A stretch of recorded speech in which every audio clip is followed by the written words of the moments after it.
రాష్ట్రమంతా ఏవైతే ప్రభుత్వానికి అనుకూలంగా ఉన్న పత్రికలు ఉన్నాయో, ఏవైతే ఛానల్ ఉన్నాయో ఆ ఛానల్ కూడా రైతాంగానికి ఈరి అందక ఇబ్బంది పడుతున్నారని చెప్తున్నాయి.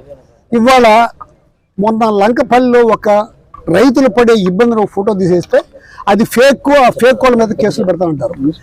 ఇంకొక మాట ఏమంటారంటే, మీరు వ్యవసాయం చేయడం కంటే ఆవులు కొనుక్కోండి, 2 ఆవులు కొనుక్కుంటే మీ బతుకు తెరువు బాగుంటుందని చెప్తున్నారు. ఇంకో పక్క ఏం చెప్తారు, అసలు పాత ప్రభుత్వంలో గవర్నమెంట్ జగన్ గారి ప్రభుత్వంలో రైతులు బాగా ఇబ్బంది పడ్డారు, నేను బ్రహ్మాండంగా అద్భుతంగా చేస్తున్నానని చెప్తున్నారు. పోయినసారి 2200కి బీపీటీలు అమ్ముకున్నారు, 9000కి మినువులు అమ్ముకున్నారు. ఈ సంవత్సరం 1500 1600 బీపీటీలు, 7000 రూపాయలు మినువులు. అంటే 10 ఎకరాల రైతుకి కనీసం 3 లక్షల రూపాయలు లాస్ అయింది. అదట్టా ఉందనుకుంటే ఇవాళ యూరియా కొరత తీవ్రంగా ఉంది. అన్ని పేపర్లోనూ, అన్ని పిఎస్సీలోనూ, అన్ని టీవీల్లోనూ యూరియా కొరత సంగతి చెబుతుంటే యూరియా కొరత ఎక్కడ లేదు, కృత్రిమంగా ఉంది. ఆ కృత్రిమంగా సృష్టించింది ఇప్పుడున్న ప్రభుత్వం.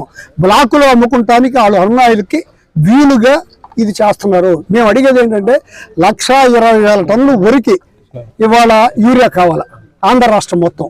అట్లాగే ఒక 20,000 అరటి తోటలకు కావాలి. మొత్తం 1,40,000 టన్నులు ఆ యూరియా సరఫరా చేస్తే రైతాంగానికి ఇబ్బంది లేకుండా పోద్ది.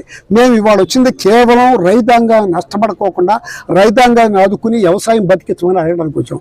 దీనికి కూడా ఇళ్ళ కాడ నుంచి కదలకుండా కేసులు పెడతామని ఫోన్లు చేయటం, దారులు ఆపడం, బార్కెట్లు పెట్టడం, ఎన్ని పెద్ద దుర్మార్గమైన పని. ఇది ఇవాళ ఎన్నికలు లేవు, మేము చేసేది ఎన్నికల పోరాటం కాదు.